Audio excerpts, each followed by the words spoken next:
Ladies and gentlemen, my name is Zachary Nolan. Welcome back. Oh boy, was this game down to the wire. It was a lot down to the wire. This game didn't instill the most amount of confidence in me, but honestly, the Jets win. Jets win their 10th straight National Hockey League game in a row. It doesn't feel like 10 because we had 8 and then we had a break and then we had 2, and the last 2 have been ugly wins, but we'll take them. The Jets once again score in the final minute of play to tie the game and then win said game in extra time. This game was murky as hell. The Jets dominate offensively throughout the entire game, but honestly, due to them shooting themselves in the foot in terms of penalties that neutralize momentum and overcorrections in the offensive zone, that honestly, it just felt like a mental block, honestly. And we'll talk a bit more about it in a minute, but let's first talk about the goal against. The Jets end up taking a penalty after. So Adam Lowry gets called for goalie interference after Ferraro and Ehlers are already taken off the... Or no, it's not Ferraro. It's somebody named Thompson. Never heard of him. I mean this in the nicest way. I've never heard of you. It's the same way I reacted when Adam Wilsby... Who? Who is that? Who is that man?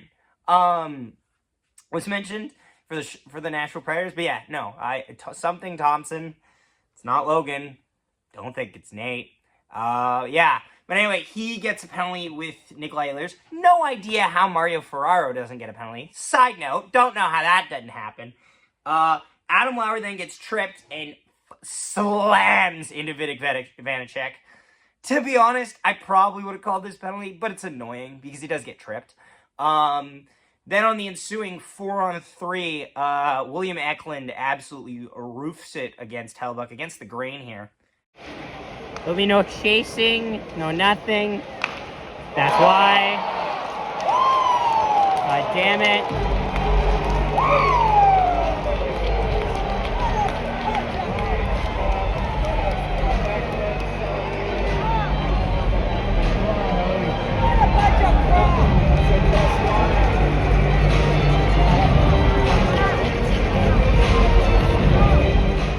This is the exact type of shot that you want to beat Hellebuyck with, and it's this type of shot that Hellebuyck gives up on the power play a little more often than I'd like. Because Hellebuyck is cutting across to his left side, often he's fully committing to extending on his left-hand side. Shooters are starting to notice that, and they're shooting back against the grain on him on the right side. I believe it was Dylan Larkin or Lucas Raymond that scored a goal against like that on the power play just as well.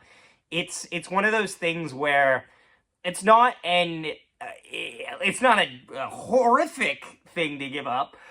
It's a good shot to get, but take note of it.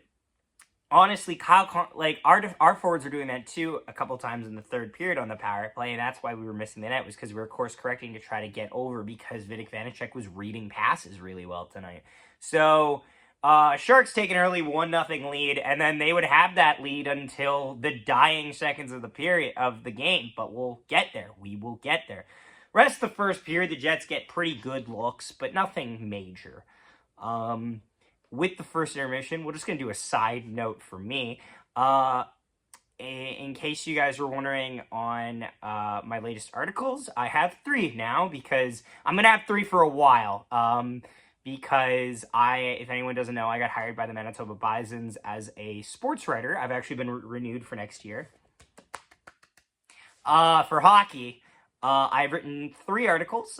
2 of them are linked below on our last video, and I will put the 3rd one up under the link below on this video, where I cover the women's team winning over the Trinity Western Spartans in Game 3 to advance to the second round.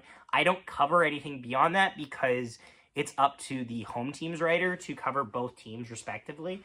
That's why I get interviews for both sides. But yeah, that's a cool thing. Also, if anyone knows if anyone has any local openings for local sports teams, I am looking. there's a shameless plug. Let's get to the second period. The second period was frustrating on a number of levels. The amount of opportunities the Jets got that they simply overthought themselves out. They overthought themselves into oblivion, and it was mind-numbing.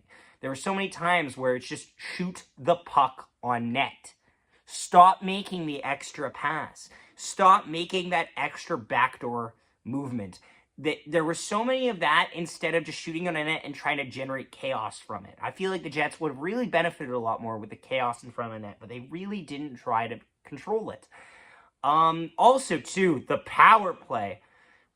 Delay of game penalty, and they have the most gun-shy power play I've seen in a while.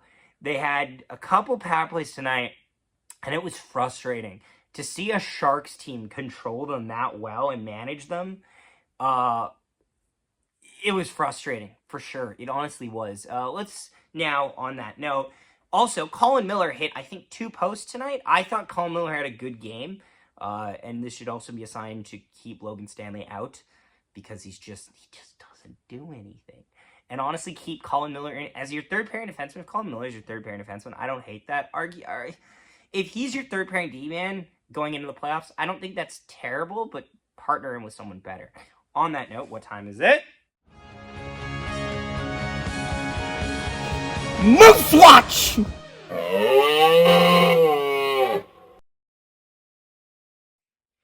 Moose Watch. So, the Manitoba Moose have been a little bit better as of late. Dominic DiVincentis has found his stride, and the Moose goal scoring has been a little bit more alive. Dylan Coghlan helps that a lot.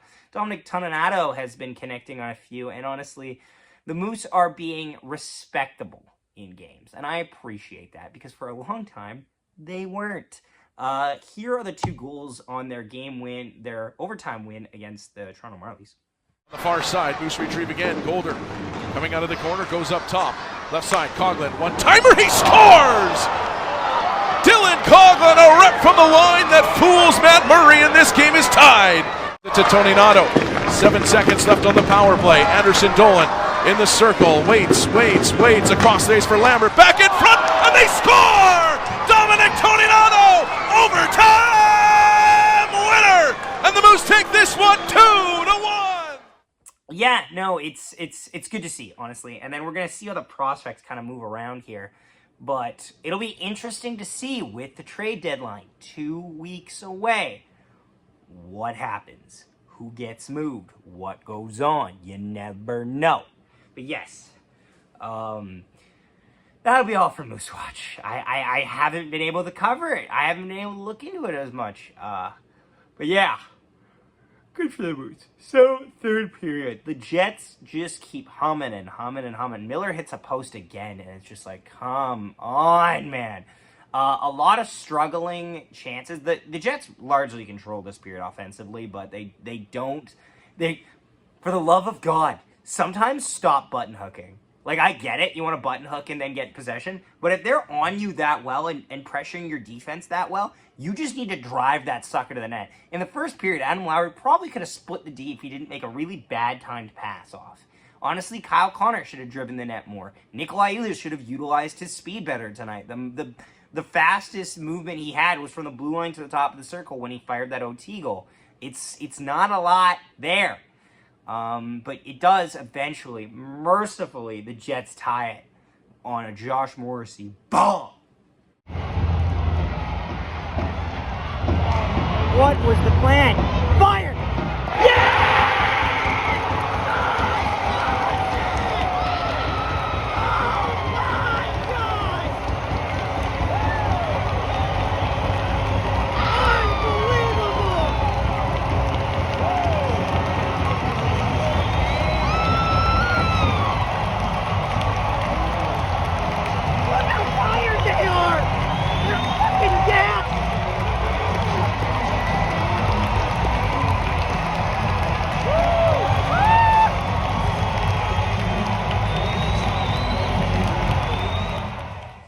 Wow, thank God for that.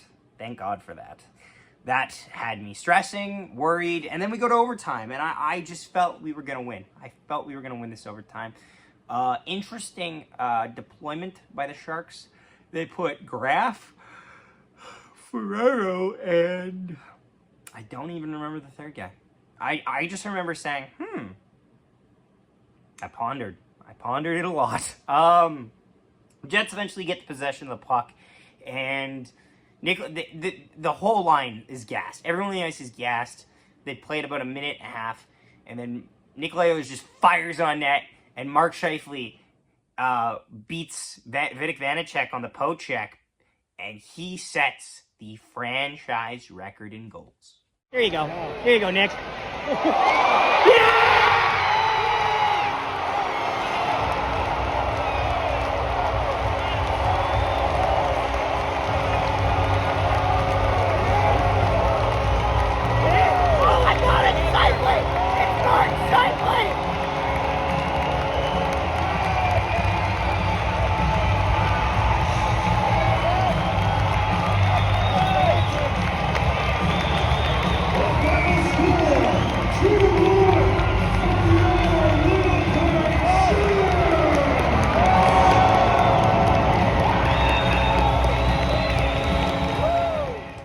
That's phenomenal. That's phenomenal. It's finally good also to get the Atlanta stench off. There's a lot of work that needed to be done to do that, but they did, and I appreciate that. Yeah, ugly win, but a win nonetheless. And you know what? Those matter for a lot. This team still has a couple...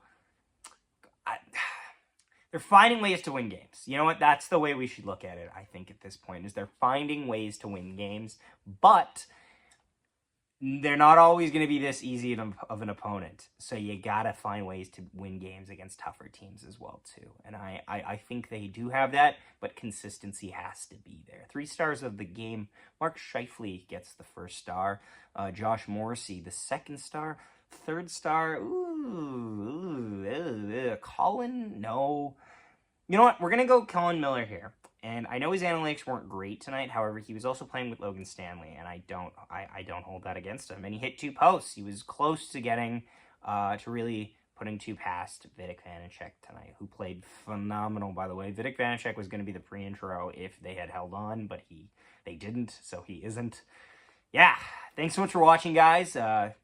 Please leave a like on the video, subscribe, and comment down below your thoughts on the game. We'll see you next time. Nikolaevich chips it through, gets around, and he shoots and scores! What a